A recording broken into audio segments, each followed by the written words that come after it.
Hey, bring some coins. It's Arcade Sunday.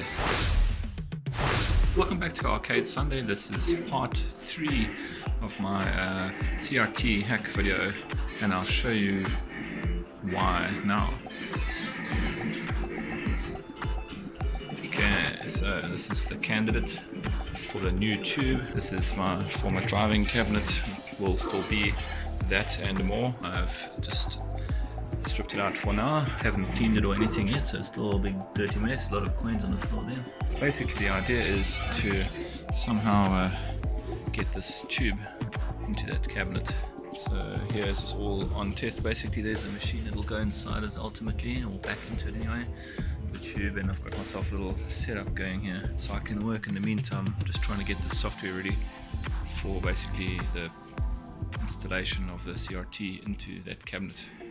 So the cabinet is now in the center of my garage. No space for my car, unfortunately, but here's what I'm going to try to take the tube out of this TV. I'll just lie it down flat on this towel and see if I can release it and see if I'm able to lift it up into place to see what modifications I'm going to have to make to this cabinet.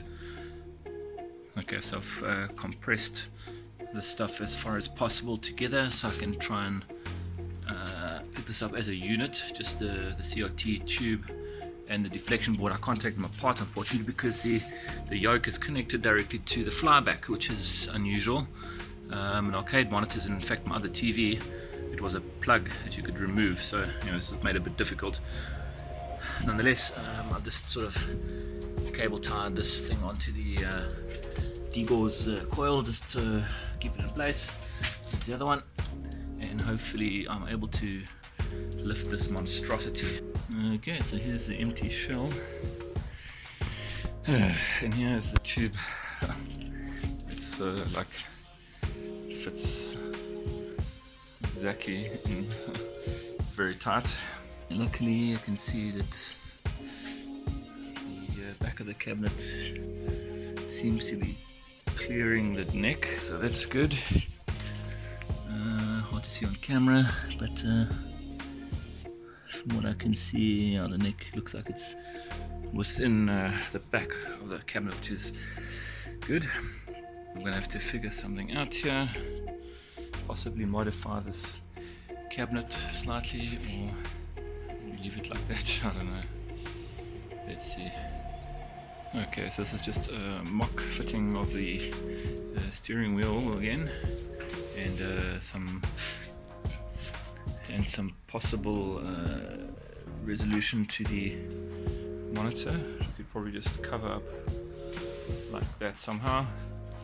Place this extra piece at the top here to cover it up, and possibly even build a marquee for the first time. That'd look pretty cool. The more I look at it, it actually looks like a Vudix.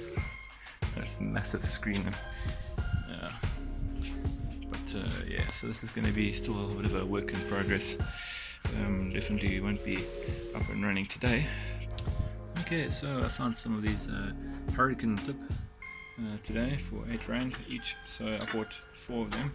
I'm going to try and see if I can fashion them into the chassis to hold that screen in place. I'll just put one here as a test fit. They probably will mount on the outside. I'll just flatten out that sharp edge there. Bolt that into the side there. There's quite a lot of screw holes there. There's like five spots. Again here, and then find a way to mount this mounting post through this bracket. I'm going to put something across here.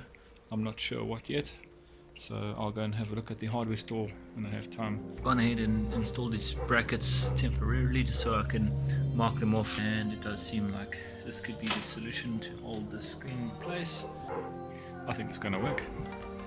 Okay, so what I've done with these brackets, I've basically sort of measured them there on the actual tube, and then just simply drill them out with a steel bit. And now I'll basically mount this to the side of the cabinet, and the TV chassis mount point will fit through there with this washer, and then be basically right through and attached on the other side to hold the tube in place. Right, so here's the installed brackets, basically through as I showed before, corner of each side of the tube, and then just bolted these brackets into the side of the cabinet. on all four corners, and it seems very solid. I'm about to lift this machine up and hope that the screen doesn't just fall out. Okay, so there's the machine standing up by itself with the screen in, hasn't shifted. Feels pretty solid. So basically the next steps are probably going to be, cleaning up the bezel, trying to build something around here to hide all this ugliness, and then obviously then put it all back together and hope it all works. So a lot of projects still coming here. Cheers for now. Have a great arcade gaming week. Arcade Sunday out.